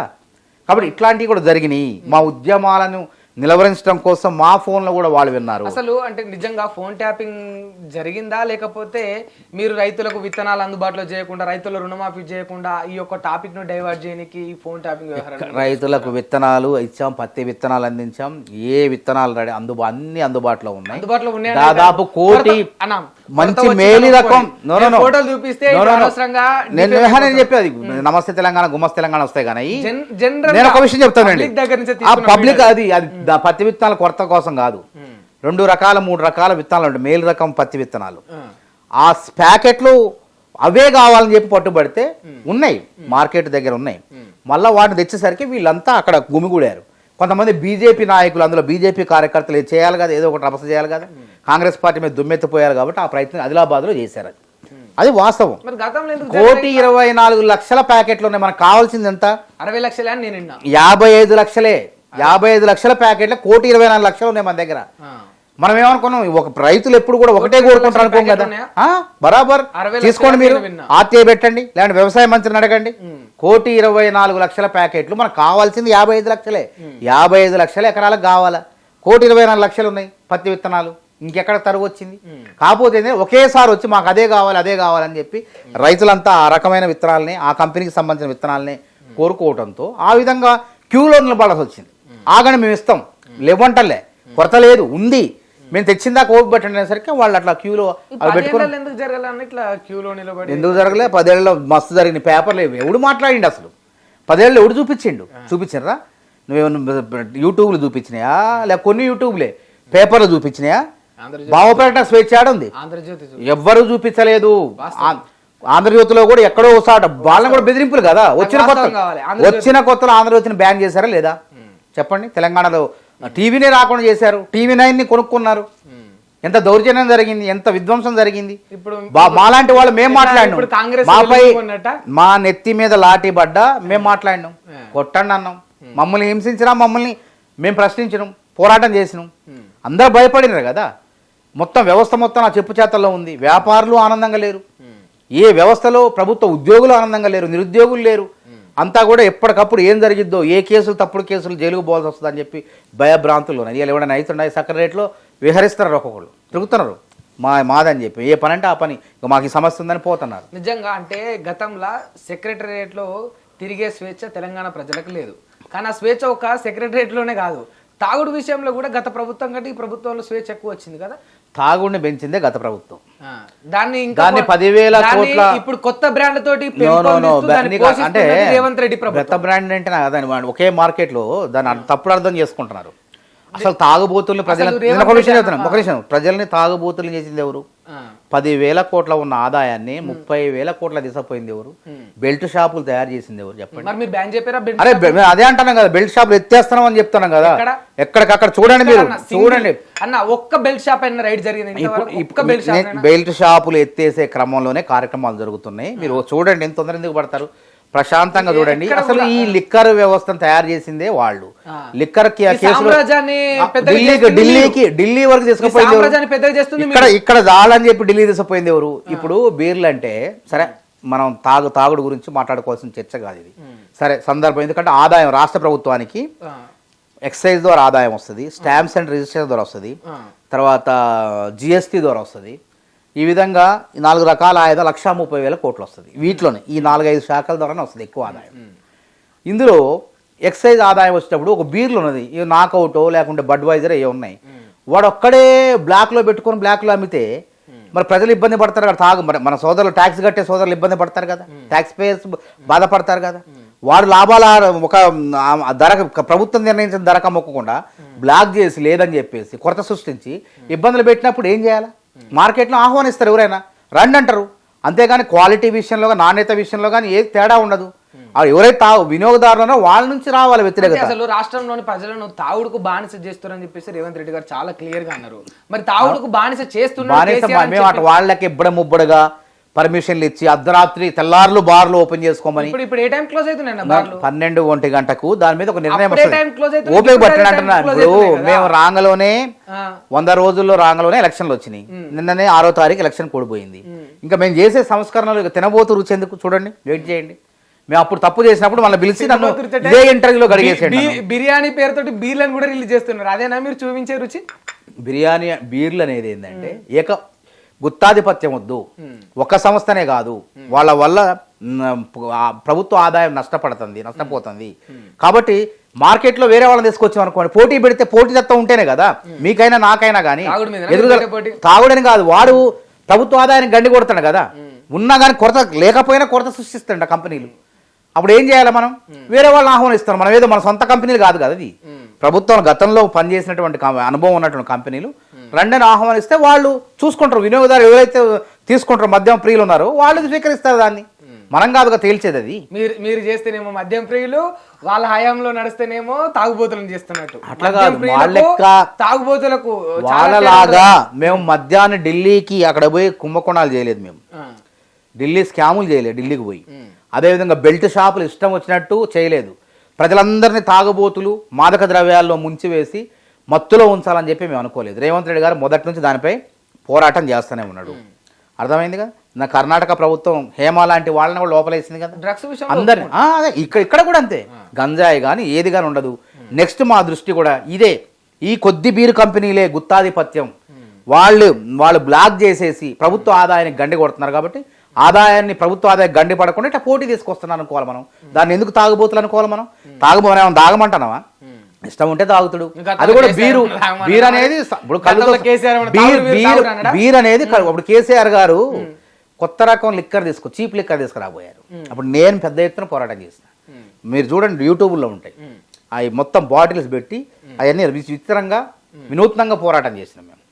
మరి వెనక దగ్గర మా పోరాటం కాంగ్రెస్ పార్టీ రేవంత్ రెడ్డి గారు మాట్లాడింది వాటి మీద. గాంధీ భవన్లో ప్రెస్ మీట్ పెట్టినాం, ఆ బాటిల్ చూపించి దెబ్బకు వెనక తగ్గింది. అట్లా మేము చీప్ లిక్కర్లు విస్కీ వైన్ దగ్గర మేము తీసుకురాలే కదా, బీర్లు దగ్గర ప్రభుత్వం వాళ్ళు కావాలని చెప్పి కృత్రిమ కొరత సృష్టిస్తున్నారు. కృత్రిమ కొరత సృష్టించి బ్లాక్ చేసి విషయంలో వచ్చిన ఆరోపణ తెలుసా మీకు? కావాలనే ఈ రావాల్సిన ఎవరో కంపెనీలు ఆపివేసి ఎవరు ఆపుతారు? మాకేం అవసరం పర్మిషన్? ఎవరన్నారు? కొరతను సృష్టించి కావాలని వాళ్ళు. ఎండాకాలం జనరల్ గా ఏంటంటే అన్ని రాష్ట్రాల్లో, తెలంగాణ అయింది, భారతదేశం మొత్తం కూడా మద్యం ప్రియులు బీర్లు తాగుతారు. ఆ కోవలోనే ఎక్కువ ఎందుకు 10 ఉన్న అన్ని రకాలు ఉన్నాయి, 10 కూడా ఉంది. కానీ తయారయ్యేది వాళ్ళకి ఏదో రకంగా చేసే రేట్లు ఎట్లా పెంచారు? మద్యం రేట్లు ఎక్కడుండే కాంగ్రెస్ ప్రభుత్వంలో ఎక్కడ రేట్లు ఉన్నాయి, ఇప్పుడు ఎన్ని రేట్లు ఉన్నాయి చూడండి. నాకు సరిగ్గా తెలియదు వాటి గురించి. కాబట్టి మద్యం రేట్లు అప్పుడు ఎట్లున్నాయి, ఏ విధంగా పెంచుకుంటూ వచ్చారు, ఏ విధంగా ప్రజలకి ఏమి ఇబ్బంది, తాగుబోతులకు ఇబ్బంది కదా, తాగే వాళ్ళకి ఇబ్బంది, మేము పెంచుతామని చెప్పి పెంచారు. సరే ప్రభుత్వం ఆదాయాన్ని అట్ట పెంచారు, మేము అట్లా కాదు కదా. ఎవరైతే కొద్ది కంపెనీల ఆధిపత్యాన్ని, ప్రభుత్వానికి గండి కొట్టే ఆదాయాన్ని పెంచుకునే దిశగా వేరే వాళ్ళని కొత్త వాళ్ళని ఆహ్వానిస్తాం, తప్పేముంది? అది అందులో నాణ్యత ఉంటేనే ప్రజలు స్వీకరిస్తారు. ఎవరైతే మద్యం ప్రియులు ఉన్నారో వాళ్ళు స్వీకరిస్తారు, నాణ్యత లేకపోతే ఇసురు కొడతారు. దానిలో అసలు మనం సామాన్యులు బాధపడాల్సిన అవసరమే లేదు, దాని గురించి ఆలోచించాల్సిన అవసరం లేదు. మీరు పర్మిషన్ ఇచ్చిన కొత్త బీర్లకు నాణ్యత ఉందా మరి ఇప్పుడు? అది మనం చెప్పలేము, అది చూసిన తర్వాత. అంటే నాణ్యత ఇచ్చినట్టే బేవరేజెస్లోకి వచ్చిందంటే, గవర్నమెంట్లోకి వచ్చిందంటే అంత ఆషామాషి ఉండదు. అన్ని రకాలుగా నాణ్యత ఉంటేనే, ప్రజలు మద్యం ప్రియులకు ఇష్టమైతేనే, స్వీకరించేటట్టు ఉంటేనే వాళ్ళు అనుమతిస్తారు. అంతేగాని నాసిరకాన్ని తీసుకొచ్చి ప్రభుత్వం ఎందుకు ఇబ్బందులు పడుతుంది చెప్పండి, అవసరం లేదు. దీని ఉద్దేశం ఏంటంటే, ఎవరి ఆధిపత్యం అయితే మేమే పెత్తందారులం, ఇందులో మేము చెప్పింది నడవాలా, మేము స్ట్రైక్ చేస్తే ఇబ్బంది పడాల్సి వస్తుంది ప్రభుత్వాలు కూడా అని చెప్పి ఎవరైతే అనుకుంటారో అట్లాంటి వాళ్ళకి ఇది చెంపపెట్టు అనుకోవచ్చు. కొత్త వాళ్ళని ఆహ్వానిస్తాను. ఇప్పుడు ఎప్పుడు ఒకే జర్నలిస్ట్, వాడు జీవితాంతం ఒకే జర్నలిస్ట్ కూర్చొని, ఇప్పుడు శాంతి స్వరూప్ గారు ఉన్నారు, గొప్పవారు పాపం, వారు జీవితకాలం వారే వ్యాఖ్యాతగా ఉంటే మరి కొత్త వాళ్ళు ఎప్పుడు వస్తారు? మీలాంటి వాళ్ళు తయారు కావద్దా? అది కాంగ్రెస్ ఆలోచన. కొత్త రకాన్ని, కొత్తని రావాలా, కొత్తదాన్ని ఆస్వాదించాలా. అందులో మంచిగా ఉంటే ప్రజలే స్వీకరిస్తారు, లేకపోతే తిరస్కరిస్తారు. ఇప్పుడు మీరు ఎదగాలనుకోండి, మీ వ్యాఖ్యానం, మీరు అడిగే క్వశ్చన్లు, ప్రశ్నలు మంచిగా ఉంటే మీరు మంచి జర్నలిస్ట్ అవుతారు. మీరు అట్లాగే మీరు అడుగుతూనే ఉన్నారు. కాబట్టి ఈ విధంగా ఎంతమంది, ఒక రవి ప్రకాష్ ఇట్లాంటి వాళ్ళు ఎదిగారంటే ఎంతో మంది కొత్త వాళ్ళు వస్తూనే ఉంటారు. రవిప్రకాష్ పేరు అలాంటి తీసుకున్నావు, నేను చెప్తున్నా. రవిప్రకాష్ అప్పుడు మేము ఒకప్పుడు ఆయన జర్నలిస్ట్ కదా, మామూలు కింది స్థాయి నుంచి మీలాగా ఎదిగిన వ్యక్తి. మీరు కూడా అట్లా ఆదర్శంగా తీసుకోవాలి. నేనే ఉండాలి, నేనే కూర్చోవాలంటే ఎట్లయితే? కాబట్టి కొత్తదనాన్ని స్వీకరించాలి. ఎప్పుడు ఒక్కళ్ళదే కాదు పెత్తనం. ప్రభుత్వం అనేది కూడా ఏంటంటే, ఒకే ప్రభుత్వం ఉంటే ఏం చేశారు, ప్రజలు మార్చారు. మేము 10 ఏళ్ళు అధికారంలో ఉన్నాం, అప్పుడు ఎన్నో అద్భుతమైన పథకాలు తీసుకొచ్చినాం. ఏమైంది? ప్రజలు మళ్ళీ మార్పు కోరుకున్నారు. మోడీ అన్నారు, తర్వాత ఇక్కడ కేసీఆర్ అన్నారు, మళ్ళీ ఇప్పుడు మేము అధికారం 10 ఏళ్ల దాకా వదిలిపెట్టేది లేదు. మొన్న కేంద్రంలో కూడా దగ్గరకు వచ్చిపోయింది. 10 ఏళ్ళు. పక్కా రాహుల్ గాంధీ వనవాసం అయిపోద్ది, ప్రధానమంత్రి అవుతారు. నేను మళ్ళీ మీ స్టూడియోకి వస్తాను నెక్స్ట్. ఎప్పుడైనా కావచ్చు, రేపు కూడా కావచ్చు, ఎందుకంటే అది ఎప్పుడు కూలిపోతుందో తెలియదు. అది కోయిలేషన్ సంకీర్ణ ప్రభుత్వం. సంకీర్ణ ప్రభుత్వాలు ఎప్పుడు ఉంటాయో తెలియదు. అది గతంలో కూడా ఇట్లే అయింది. ఓబీసీ రిజర్వేషన్లు ఇవ్వాలన్నప్పుడు బీజేపీ వాళ్ళు కుట్ర చేసి అప్పుడున్నటువంటి విపి సింగ్ ఎవరో ప్రభుత్వం ప్రధానమంత్రి ఆయన ఓబీసీ రిజర్వేషన్లు తీసుకొస్తానని చెప్పి ఎమ్మడ కూల్చేశారు. కూల్చేస్తే మళ్ళీ కాంగ్రెస్ పార్టీ ఏం చేసింది, వచ్చి తర్వాత 94లో పివి నరసింహ తెలుగు బిడ్డ ప్రధానమంత్రిగా ఓబీసీలకు 27% రిజర్వేషన్లు ఇచ్చింది. మరి ఎవరు గొప్ప చెప్పండి? వీళ్ళంతా చేయకుండా ఏదోదో పైకి తూతూ మంత్రం తుమ్మకాయ మంత్రం అని మాదే గొప్ప అంటే కాదు. ఇక్కడ కాంగ్రెస్ పార్టీ ప్రజలకు ఈ దేశాన్ని ఎక్కడి నుంచి ఎక్కడ తీసుకుపోయింది. ఇలా ఎంత ఆర్థిక వ్యవస్థ ప్రపంచ దేశాలతో పోటీ పడగలుగుతుందంటే అప్పుడు పివి నరసింహారావు గారు, మన్మోహన్ సింగ్ గారు, రాజీవ్ గాంధీ గారు, నెహ్రూ గారి యొక్క ఆర్థిక సంస్కరణల పుణ్యమే ఇది. లేకపోతే ఇలా ఈ ఇంటర్వ్యూలు ఉండేగావు, ఇంత వెలుగులు జిలుగులు ఉండేగావు, ఇంత శాస్త్ర సాంకేతిక విప్లవాలు ఉండేగావు, అసలు అభివృద్ధి ఉండేది కాదు. కాబట్టి వీళ్ళు ఏం చేయలే ఉత్తదే. అంటే 53, 52 ఏళ్లలో మీరు చేసిన అభివృద్ధి ఎంత, ఇప్పుడు 10 ఏళ్లలో మోడీ చేసిన అభివృద్ధి కూడా అంతే అని వాళ్ళు చెప్పుకుంటున్నారు. 10 ఏళ్లలో ఏం చేసిండండి మోడీ? తెలంగాణ ఒక ఉదాహరణ, తెలంగాణ ఇండియా చేసిండని ప్రపంచ దేశాలు. అసలు రాహుల్ గాంధీ, రాజీవ్ గాంధీ కంప్యూటర్ వ్యవస్థను పెట్టిన తర్వాతనే కదా, సమాచార సాంకేతిక విప్లవం వచ్చిన తర్వాతే కదా, హరిత విప్లవం వచ్చిన తర్వాత వ్యవసాయం అభివృద్ధి చెందింది, పారిశ్రామిక విప్లవం తీసుకొచ్చిన తర్వాతే కదా పరిశ్రమలన్నీ దేశవ్యాప్తంగా వచ్చి హైదరాబాద్ చుట్టుపక్కల పెట్టిన పరిశ్రమలు బీజేపీ పెట్టిందా, కాంగ్రెస్ పెట్టిందా? ఆలోచన చేయండి. అరే కాంగ్రెస్ పెట్టిన పరిశ్రమలన్నింటిని కూడా ఒక్కొక్కటి రైల్వే స్టేషన్లో ఛాయ్ అమ్మినట్టు అమ్ముకుంటూ వచ్చిండు. అసలు ఒక శాఖనే పెట్టిండు కేంద్రంలో, ప్రభుత్వ పెట్టుబడుల ఉపసంహరణ శాఖ అని పెట్టేసి దేశవ్యాప్తంగా ఉన్న ప్రభుత్వ రంగ సంస్థలను మొత్తం కూడా అమ్మేబట్టగా ఈరోజు ప్రజలందరూ కూడా తిరస్కరించింది. అంటే దాని ఉద్దేశం ఏంది? రిజర్వేషన్లు ఎత్తివేయటం. రిజర్వేషన్లు నేరుగా ఎత్తివేస్తే ప్రమాదం, రాజ్యాంగాన్ని మారిస్తే నేరుగా ప్రమాదం. కాబట్టి శాప కింద లెక్క. అరే ఎస్సీ ఎస్టీ బీసీలు రిజర్వేషన్ వర్గాలు ఎక్కడ ఉద్యోగాలు చేస్తున్నారు? ప్రభుత్వ రంగ సంస్థ. అసలు వీటిని లేకుండా చేస్తే వీళ్ళు రోడ్డు మీద పడతారు. మళ్ళీ మూతికి ముంత ముడ్డుకు చీపురు.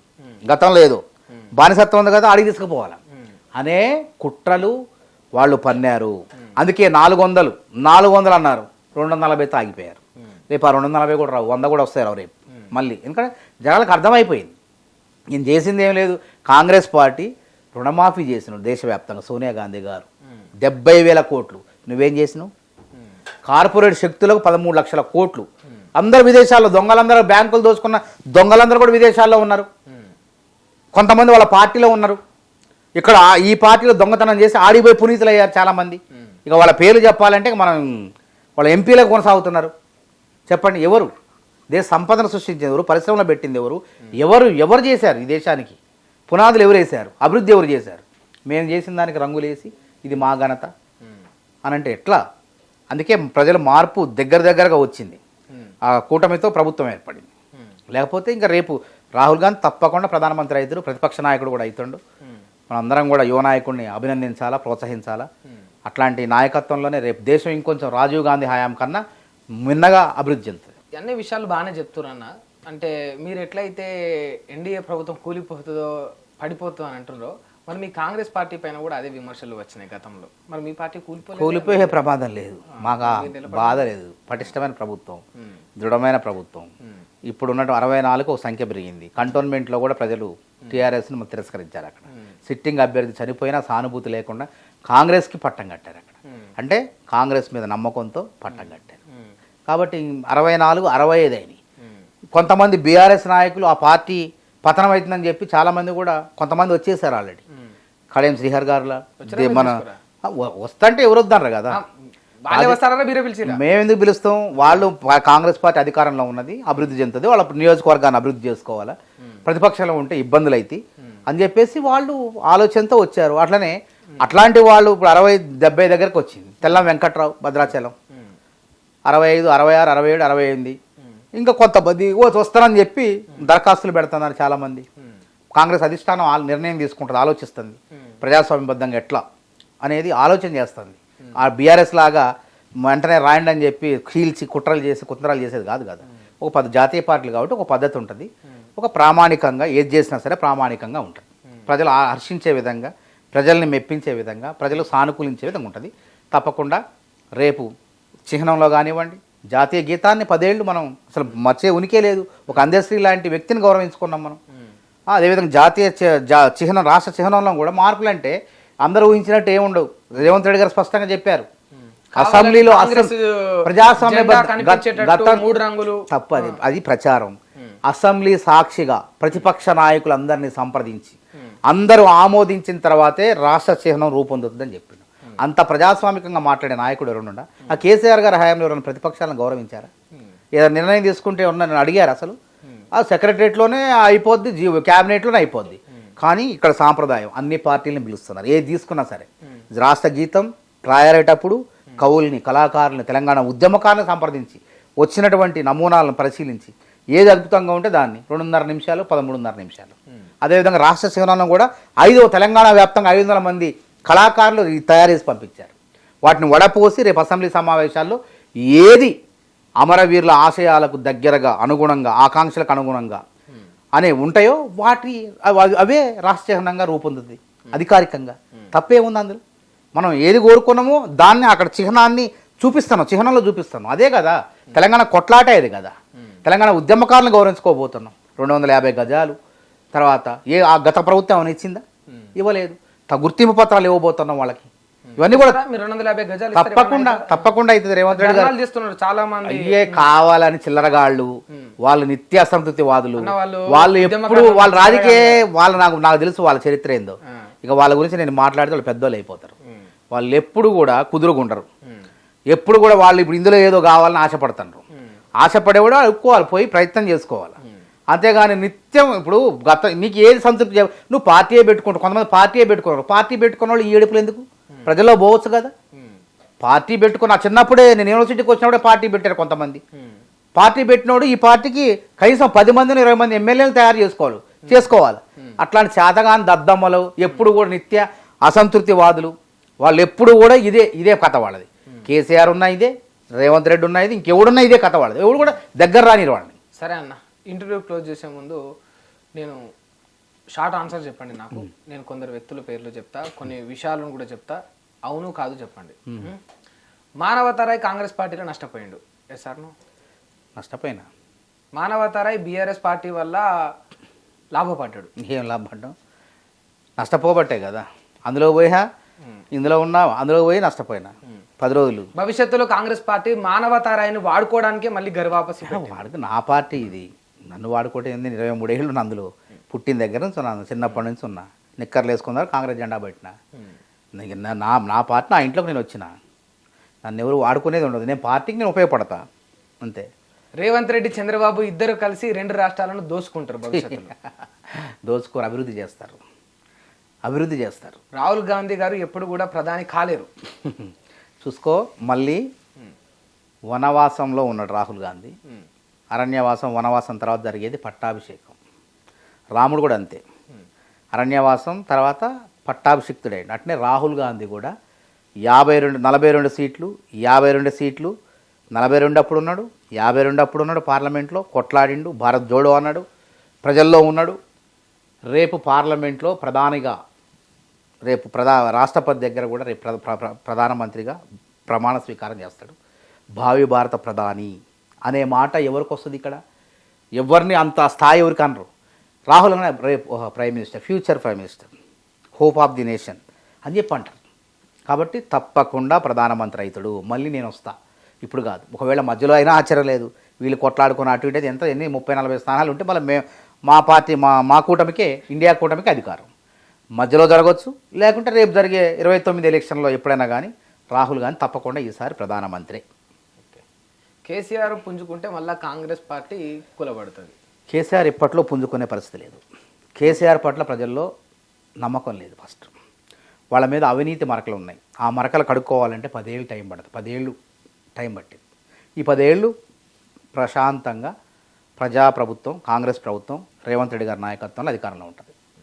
కాంగ్రెస్ మొత్తం కుటుంబ పాలన నడుస్తుంది. ఎవరు కుటుంబం? కాంగ్రెస్ ఎట్లా కుటుంబం? గడ్డం వివేక్ వెంకటస్వామి అవకాశాలు బట్టి ఇచ్చారు. ప్రతి రాజకీయ పార్టీ, బీజేపీలో కుటుంబ పార్టీ ఉంది, బీజేపీలో ఉన్నది. వాళ్ళ ఎంపీలు ఉన్నారు, రాజ్నాథ్ సింగ్ కొడుకున్నాడు, అమిత్ షా కొడుకున్నాడు, అందరూ ఉన్నారు, యడియూరప్ప కొడుకున్నారు. ప్రతి పార్టీలో ఉన్నాయి. వాళ్ళ శక్తి సామర్థ్యాలు బట్టి అవకాశాలు అందరినీ విమర్శించి కుటుంబ పాలన అని బీఆర్ఎస్ అన్నది మీరే. ఇప్పుడు బీఆర్ఎస్ లోనే ఒక కుటుంబమే, కాంగ్రెస్ లో ఇప్పుడు 10 కుటుంబాల పాలన ఉంది. ఇప్పుడు కాంగ్రెస్ పార్టీ అధ్యక్షుడు ఎవరు? రేవంత్ రెడ్డి, మల్లికార్జున్ ఖర్గే అక్కడ సెంట్రల్. ఎస్సీ.